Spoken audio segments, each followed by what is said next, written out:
lang po ako sa PNP spokesperson kung saan kami dapat pumunta.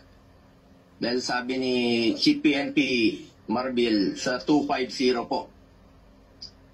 Nilapitan ko po ang inyong spokesperson at di po ako sinagot, tinakbuhan po ako.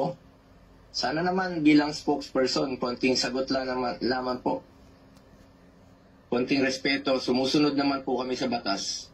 Hindi naman siguro dapat ipagkait sa atin ang respeto at higit sa lahat ang katotohanan.